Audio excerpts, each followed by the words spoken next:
The Thessalonian church had a reputation that spread far beyond their city. They were not known just for what they believed in, but how they lived out their faith. In a world filled with distractions and competing voices, they stood out as a community deeply committed to Christ. And so Paul, in his letter to the Thessalonians, highlights how their faith has become known everywhere, not through just loud proclamations, but through lives that are transformed by the gospel. This reminds us of a common saying, but our actions often speak louder than our words. The way we live, the way we work, interact, and respond with others can either point people to Jesus or it can most definitely push people away. In today's culture, it's easy to look like everyone else. It's easy to respond like everyone else, work like everyone else. It's easy to blend in, to live a life that doesn't reflect Christ. But as followers of Christ, we're called to be different, to be a model of what we talked about this past Sunday, faith, hope, and love. Our reputation as believers should reflect the transforming power of the gospel in our lives. And so here are some practical application points for you to consider this week from this past Sunday sermon. Number one is to reflect on your reputation. Take some time to honestly think about and assess how others may perceive your faith based on your daily actions and interactions. Consider all the various roles you play, whether it's a mom at home, whether it's a worker at work, someone in the neighborhood, the community. Are there areas in your life where your behavior may not exactly line up with the teachings of Christ?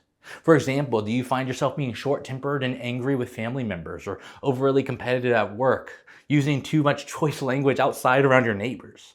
Reflect on these instances and ask God to help you grow in these areas where your reputation may not fully reflect your commitment to Him. Number two is to be intentional in your influence. Influence doesn't require a platform or social media. It requires intention. You don't need a stage to change a life. And so think of someone in your life who may need encouragement or who could benefit from seeing Christ's love modeled through you. This could be a colleague going through a tough time. Maybe it's a neighbor who's isolated, or even a family member who's distant from God. Instead of waiting for the perfect moment, take deliberate action to reach out and show them faith, hope, and love. It might be a simple gesture like a note of encouragement, an invitation to coffee, or offering just to pray with them. Small actions, when done with great love, can change the course of someone's day. And in all honesty, can also change the course of their eternity. Number three is consistency and character. Living a consistent Christian life means that your faith isn't just something you profess on Sundays, but something that shapes and guides your decisions and actions and attitudes every day. Integrity is who you are when the lights are off and no one else is around. Are you the same person at church that you are when no one is watching, or when none of your church friends are around, or maybe the pastor's not there? Consistency requires integrity and a deep commitment to live out your faith in all circumstances around all people, even when it's difficult.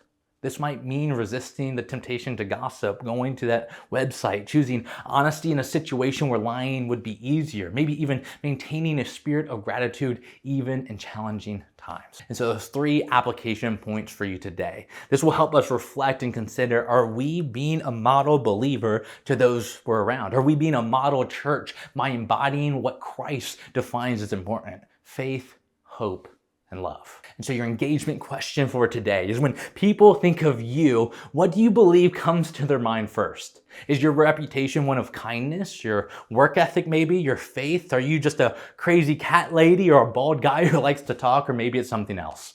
We would love to see your answers over in the Church Center app.